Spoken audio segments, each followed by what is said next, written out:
Ce qui fait, lorsque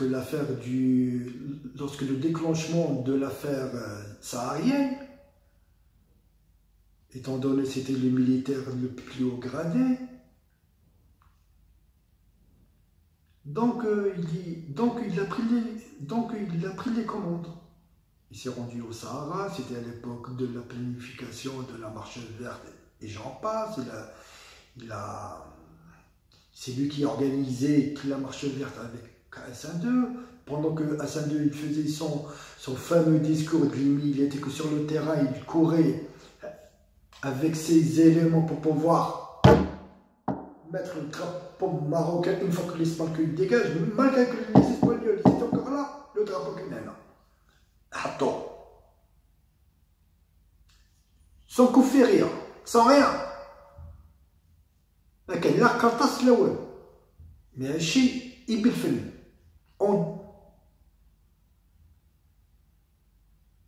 parce que c'était un géant du renseignement, parce qu'il avait du flair, parce qu'il avait le troisième œil. Donc, et par la suite, il y a eu des jaloux. Il y a eu des envieux dont les noms ils sont connus. Surtout un, Wahed. Le reste, je peux pardonner, mais il y en a un que j'arrive pas à lui pardonner. Alors devinez, c'est qui?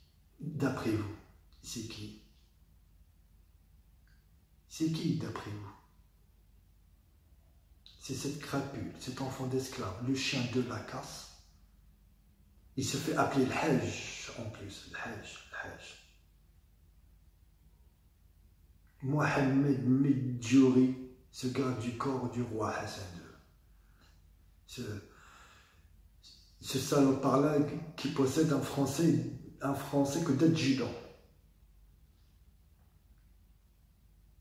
Et ce salopard de Medjouri, à l'époque, en 71, lorsqu'il y a eu ce coup d'état de Skhirat, la sécurité de Hassan II était confiée, d'après les experts ou je ne sais pas quoi, à un Français, à un Corse, qui s'appelle Raymond Sassia, un ancien tireur d'élite de la garde rapprochée du général de Gaulle. Sassia, donc, dans le bureau du Premier ministre français de cette époque-là, Charles Heyman, je ne sais pas, je ne me rappelle plus de son nom, lui a dit « Raymond, vous préparez votre valise, vous preniez le premier vol en direction de Rabat.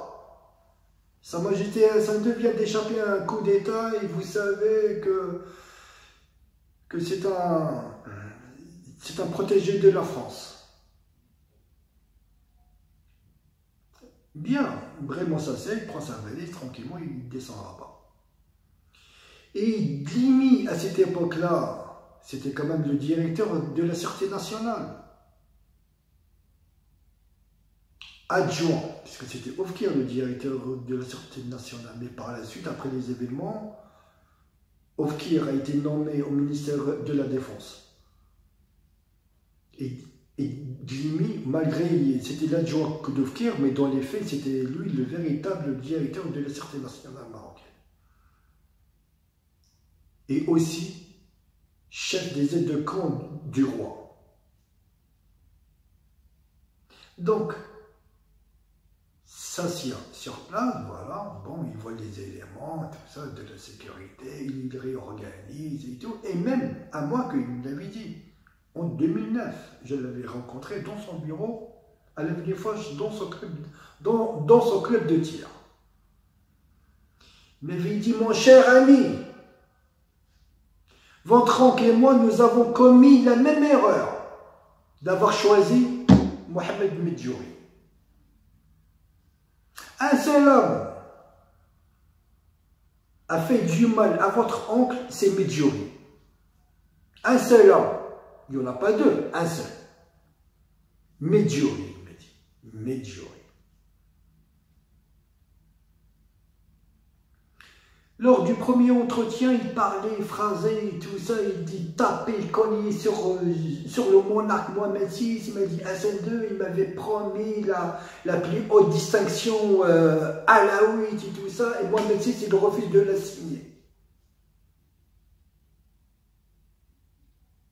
Parce qu'il croit que certainement, lorsqu'il venait faire ici la Nouba à Paris, il croyait que c'était moi qui rapportais.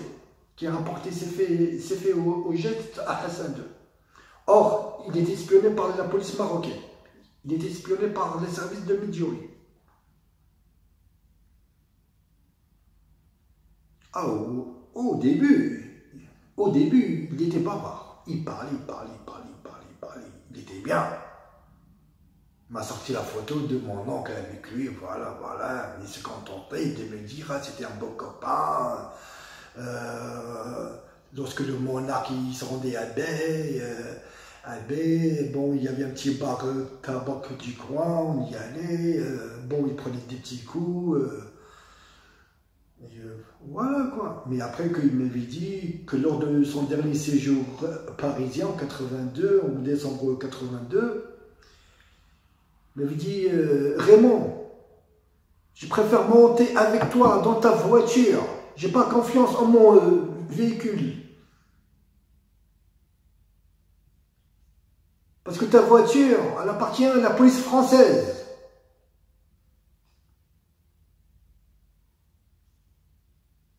Donc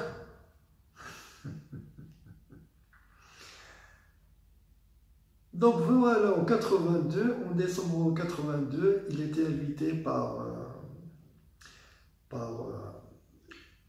l'ancienne éminence grise de François Mitterrand, un certain François Grousseau. Voilà. C'était l'ombre de Mitterrand et des missions secrètes. À une partie de chasse présidentielle sur le domaine de Chambord. Donc voilà, Ahmed Dlimi en parfaite bonne forme, il y avait l'ambassadeur de Yougoslavie, je crois, il y avait deux hautes personnalités, et c'est lui qui a remporté sur le tableau de chasse, il y avait 3 sangliers abattus, mais abattus par Dlimi, suivi par le Yougoslave, ou suivi par quelqu'un d'autre. Parce que Dlimi, c'était un tireur d'élite. C'était un franc-tireur. Il ne ratait pas ses cibles. Donc, voilà, il était à Paris pour 2-3 jours. Je crois plutôt il était à Paris que pour 2 jours, mais il avait prolongé son séjour parisien. Il sortait en boîte, il allait à Raspoutine, où il avait sa table habituelle, il allait à la tour d'argent, à la table d'argent, ou la tour d'argent, bon, il connaissait que le patron et tout ça, bon, c'était un seigneur, il claquait de l'argent bien comme il faut, bon, bref. Mais pendant que qu'il était là, une équipe de mercenaires se rendait au pays, sur place, pour pouvoir préparer le traquenard, le guet-apens. Parce que le roi Hassan II, il avait dit quoi? Il avait dit aux autorités françaises, j'ai une épine sous les pieds qu'il va falloir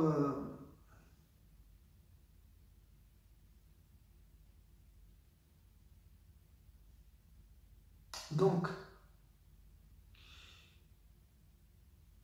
mais ce que le roi est Medjugorje, parce que qui est à l'origine de la chute du général? C'est cette crapule de Medjugorje, cet enfant d'esclave, ce descendant d'esclave.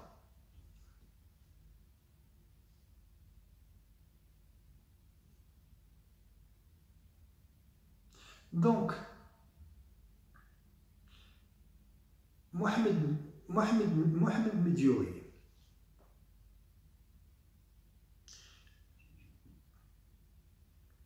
Général, c'était un homme qui buvait. Général, c'était un fêtard. Mais c'était un bosseur. C'était un militaire pur. C'était un travailleur. Il a fait le Sahara occidental. C'est lui qui a fait la ceinture qui protège le Sahara. C'est lui qui repoussait les attaques du front polisarien. C'est lui qui donnait une raclée aux Polisariens et aux Algériens. Avec tout le respect que j'ai pour des Algériens, parce que j'ai des amis et Algériens. Du vivant du général, au plus fort du conflit saharien, de 75 à 81, à 82. La bataille de Amgala, la bataille de Inzekirem, la bataille de... Il y en a plein. Je crois 5 batailles. Ouais, allez, 5 batailles où ça sentait avec la poudre. ما كاين كل قتيله تبيعها ما كاينش اللعب.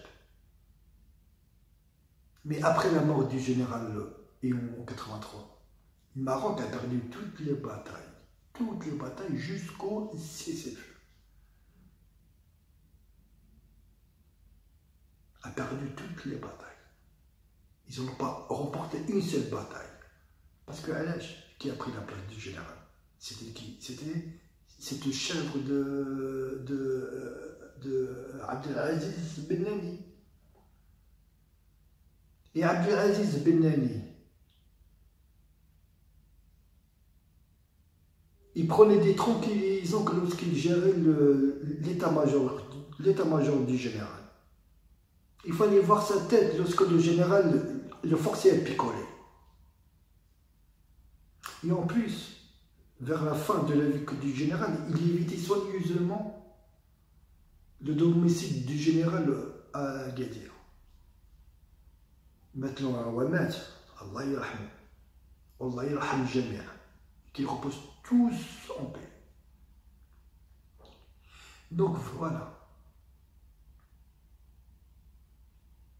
L'affaire de la mort du général, c'est une affaire 34 ans après, 35 ans prochainement. Lorsque les vraies causes verront le jour, croyez-moi que le pays, il va tanguer.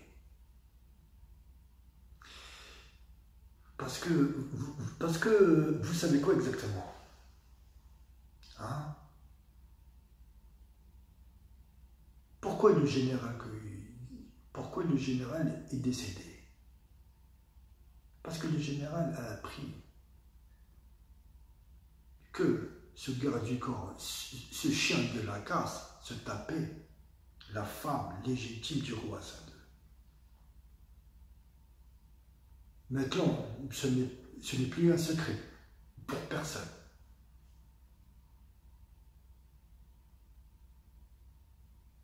Donc, le responsable chargé de la centrale téléphonique du palais, lorsqu'il a pris connaissance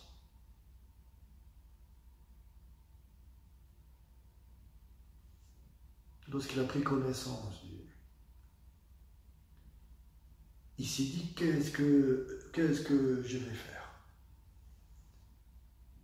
Mais c'était un homme de principe. Un homme courageux, un homme noble.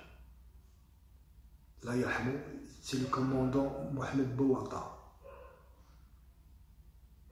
Commandant Bouata, il avait s'assied, il cherchait un mec qui appartient à aucun clan pour porter l'information à Sa Majesté.